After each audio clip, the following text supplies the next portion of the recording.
урматтуу телекөрүүчүлөр, бүгүн мен сиздерге ошол Ботаникалык бак илим изилдөө институтунун мөмөлүү бактар лабораториясында чыгарылган жаңы сорттор жөнүндө маалымат берип кетейин. Биздин ушул илим изилдөө институтунун биздин лабораторияда 1966 жылдан бери ушул кара өрүктүн коллекциясы чогулуп, коллекциянын топтомун кантип топтойт? Ар кандай региондордон ар түрдүү кара өрүктүн сортторун чогултуп, Америкадан келген сорттор бар, Россиядан келген сорттор бар, Сибирден келген сорттор бар. Бардыгы болуп, бүгүнкү күндө биздин лабораторияда 309 сорттор жана гибридтер бар да. Эми ушул биздин лабораторияда иштеген лабораториянын жетекчиси Игорь Солдатов кара өрүктөрдүн селекциясы менен көптөгөн жумуштарды алып барып, анан 18 сорт чыкты биздин институттан. Ошол сорттордун автору болуп эсептелет. Мен ошол жаңы сорттор жөнүндө сиздерге маалымат берип кетейин. Мен жанымда турган бул баягы Аксыда, Алабукада, ошо Аксы, Алабука райондорунда кара өрүктүн как болуучу сорттору. Бул баягы кеңири бизге маалымдуу. Баягы бир фермерлер Украинага барып келип, анан бизге келип айтты эле, ушу Аксыда өскөн кара өрүктүн кагын биз Украинага апарганда, Украинада өскөн сухофруктовый, как болуучу сорттордун составы менен салыштырып келгенде, Кыргызстанда өскөн как болуучу сорттун сапаты алда канча баягы составындагы С витамин, сахарынын болушу, ошо составы боюнча баягы жогору турарын айтты эле да. Анан бул баарыбызга белгилүү, Кыргызстандын шартында бардык мөмө жемиштердин даамы башка жактарга караганда жогору болот. Себеби Кыргызстандын территориясында плюс температуранын суммасы 4000 градуска чейин жетет. 3500–4000 градус температура болгондо мөмө жемиштердин сапаты өтө даамы аябай даамдуу болот. Мөмө жемиштин даамын эмне берет? Мөмө жемиштин даамын кислота менен сахардын баягы айкалышы да. Канчалык кислотасы жогору болсо мөмө кычкыл болот. Канчалык сахары проценти көбүрөөк болсо мөмө бир аз таттуураак болуп кетет. Эгер экөөнүн проценти аябай дал келгенде мөмөнүн даамы аябай жакшына болуп калат да. Ошондой даамы жагынан жогорку сапаттагы бул кара өрүк болуп эсептелет. Эми сыноодон өтүп атат бул сорт. Жаңы сорт болуп эми чыгат. Бул биздин жаңы чыгуучу сортубуз. Бул сорт изилдөө участогунда турабыз да. Бул жерде изилденип атат.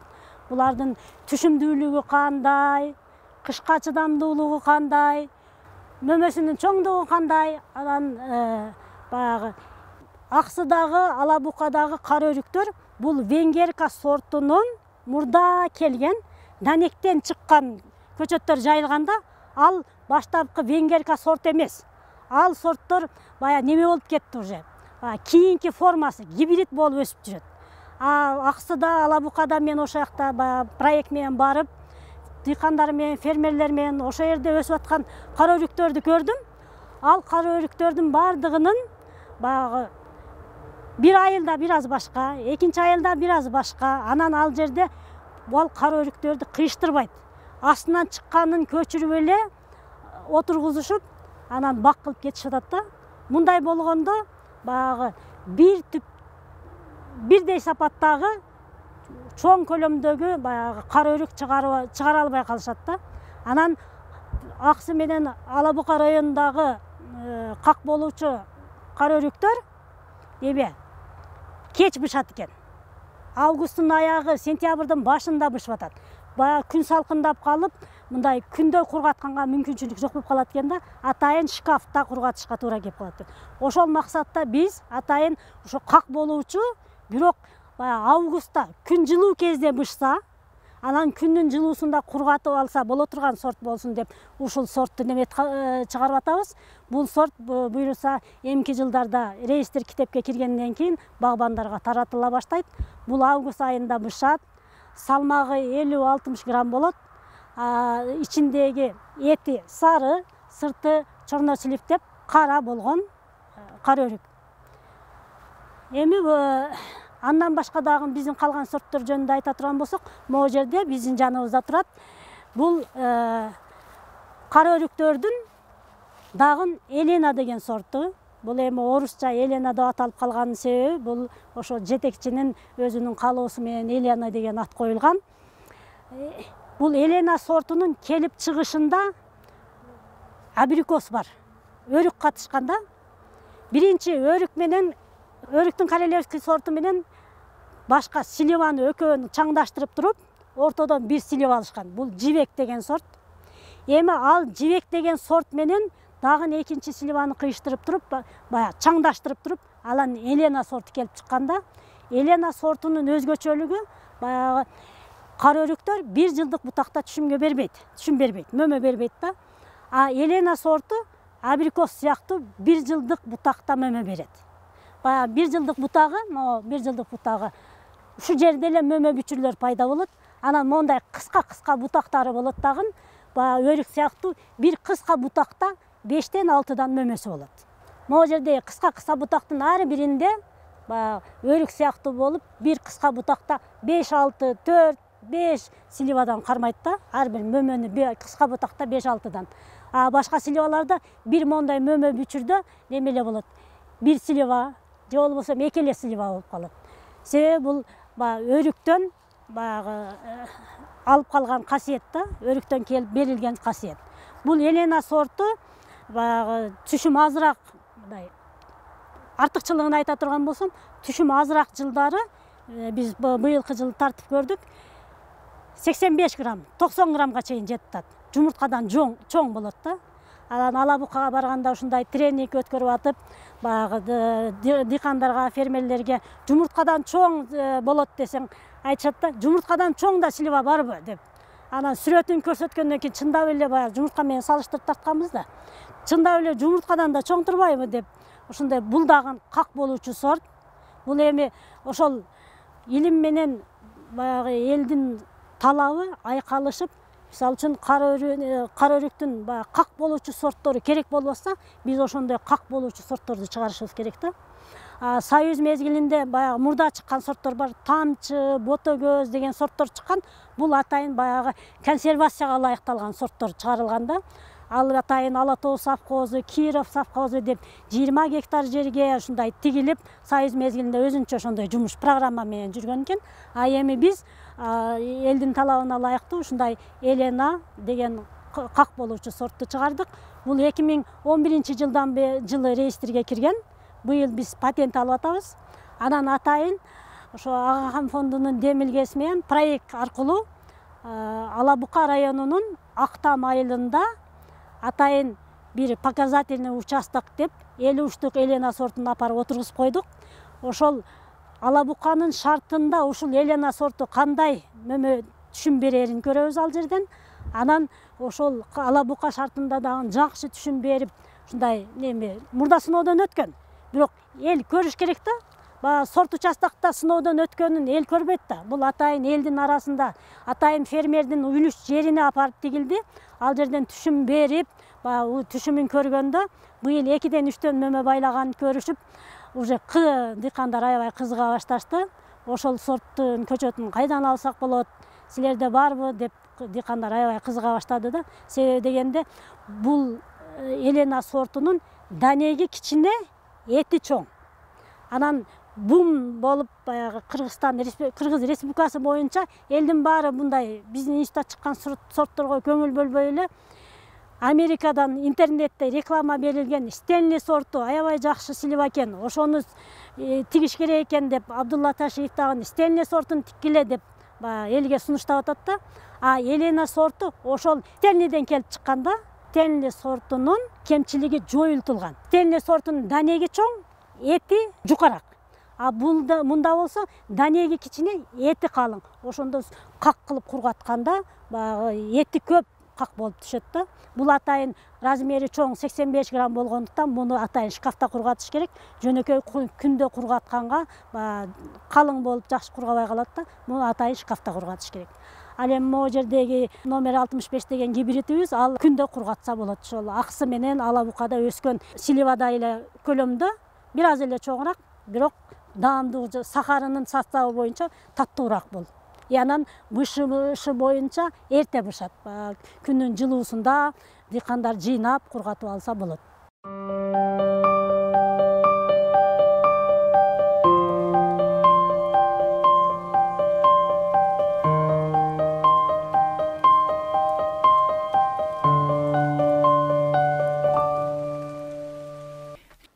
Ушул 13 сортубуз жөнүндө маалымат көп. Столовой сорттор жөнүндө айтып кетсем, бул ушул биздин институтта чыгарылган Анастасия сорту. Бул дагы орусча аял кишинин атына коюлуп атат.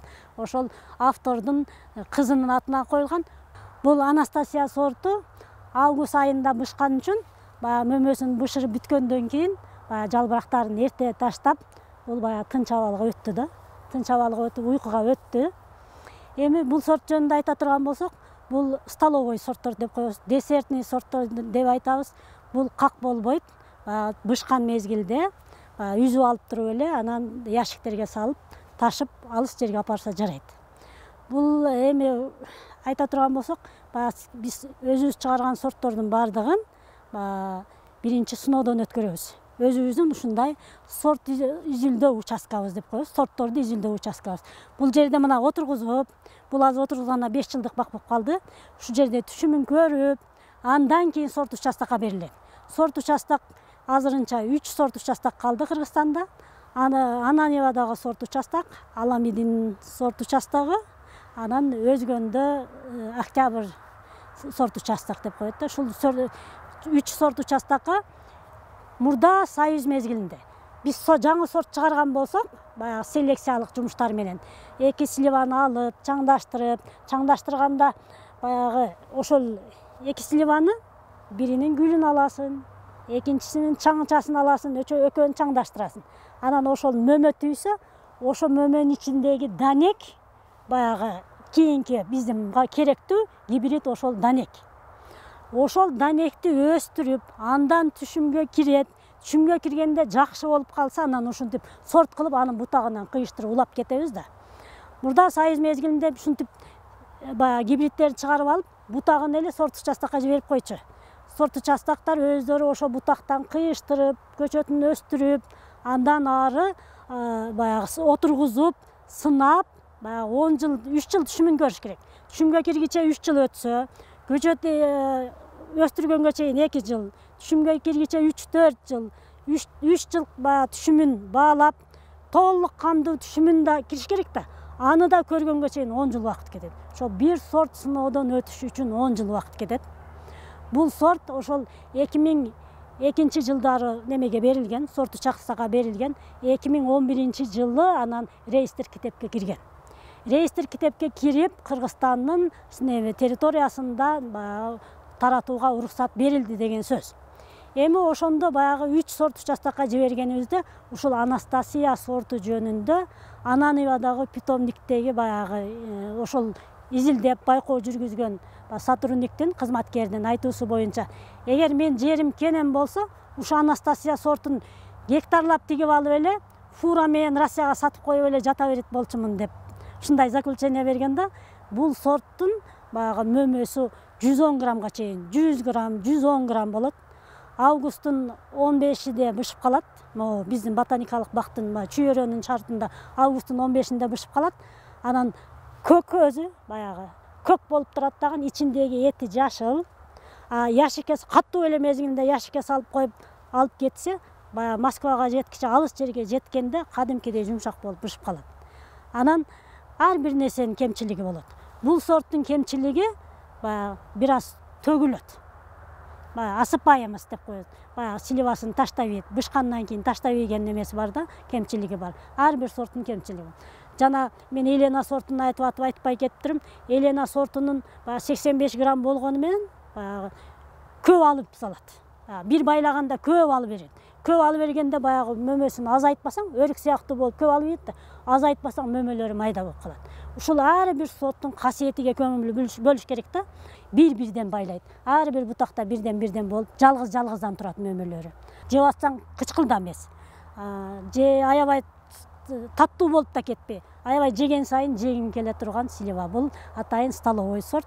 Ушул августтун 10-дан 15-ге чейин 2 жума ушул бакыт тигип алса, 2 жума үйдө слива жеп, организмге керектүү витаминдерди алса болот. Урматтуу көрүүчүлөр, биз бүгүн ботаникалык бакытта чыгарылган кара өрүктүн 3 сортуна токтолуп кеттик. Анастасия, Елена, анан кийин как болуучу сортко токтолуп кеттик. Анан ушундай кара өрүктүн жакшы сортторун биздин Кыргызстанда чыгарылгандыгын эсиңиздерге алып, баягы сыймыктанып жүрө турган сорттор. Анан кара өрүктү жеп организмди витаминди толтуруңуздар, саламатта калыңыздар.